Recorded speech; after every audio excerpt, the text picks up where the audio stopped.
5 tips to lower blood sugar in up to 2 hours. One of the main parameters that we use to know if the diabetes control is good or bad is the postprandial measure. What is it? That measure that the doctor asks you to do 2 hours after meals, 120 minutes. Why? Why is it so important to have this control? Because if the glycemia after 2 hours is increased, this in itself is already a risk factor for cardiovascular diseases, increases the chance of having a heart attack, a stroke, for example, and also increases the chance of chronic complications of diabetes, such as kidney disease, diabetic neuropathy itself. So it is important that you can control and always stay on target. What is the goal of the finger test, also called HGT, right?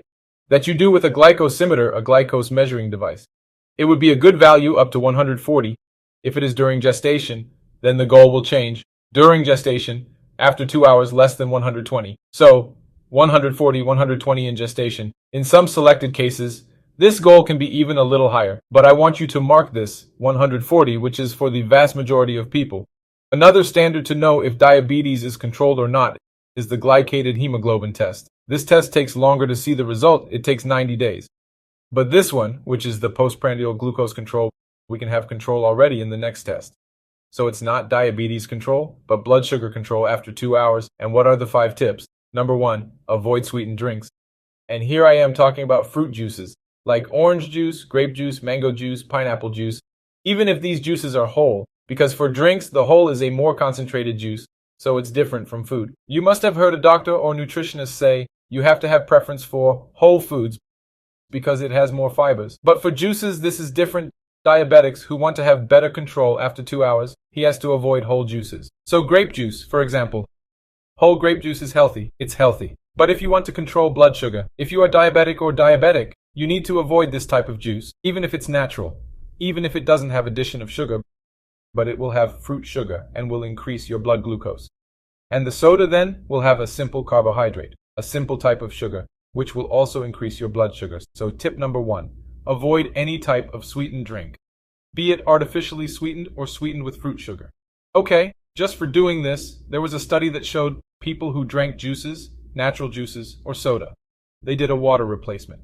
And after 90 days, they had a weight loss of an average of 2 to 3 kilos. Look how significant this tip is. Just for this, a weight loss that also has a metabolic improvement, along with better blood sugar control. So just for this tip, it was worth it that you liked this video. I didn't set a goal of likes.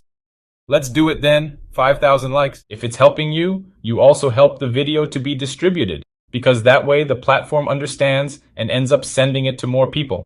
Tip number 2, to have better blood sugar control in 2 hours. After the biggest meal, do a light physical activity. You will be full, of course you will not be able to run, for example, but do an activity. It can be at home or then walk around the block.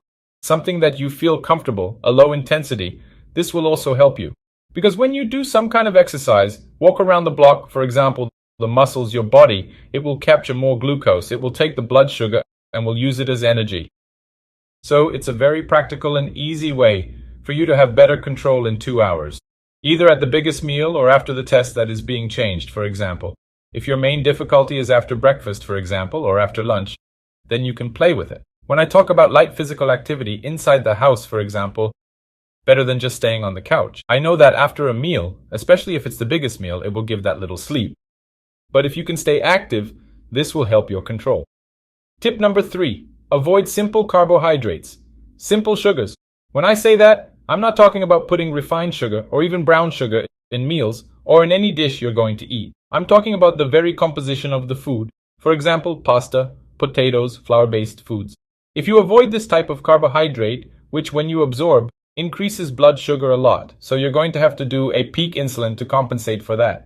And if you're diabetic, this insulin-sugar ratio in the blood will be unregulated.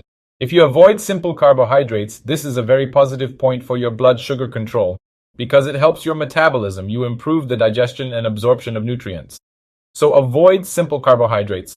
Along with number 3, I'm going to put here for you to pay attention to glycemic load, because almost no one talks about glycemic load. What is glycemic load? It's how much carbohydrate, how much sugar you have in each meal.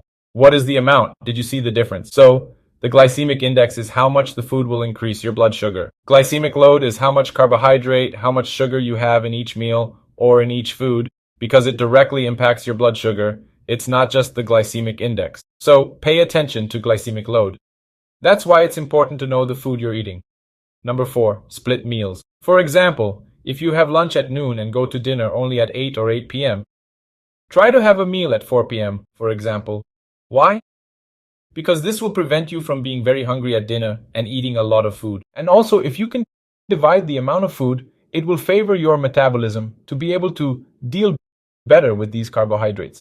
Instead of you consuming, for example, 30 grams of carbohydrates for lunch, you can put 15 and 15. Not that these are quantities, I'm just giving an example to make it clearer. It is not to add another meal, but to fractionate.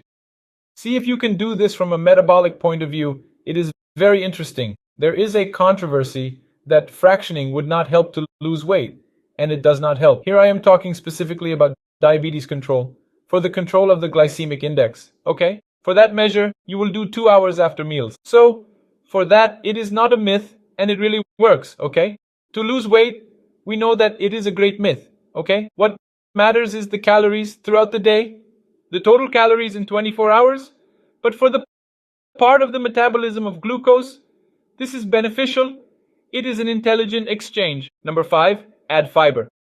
Fibers are essential for the diabetic because in addition to increasing satiety, you will be more satisfied, you will eat less, which will also help you from a metabolic point of view, but the fibers will slow down the absorption and decrease the glycemic index of food. So, for example, leafy vegetables, which are poor foods with low carbohydrate content and that have fibers that will help in your digestion and diabetes control, in addition to having other benefits, reducing the risk of intestine cancer, colon cancer, for example. But focus on that. Foods rich in fibers and low carbohydrate content.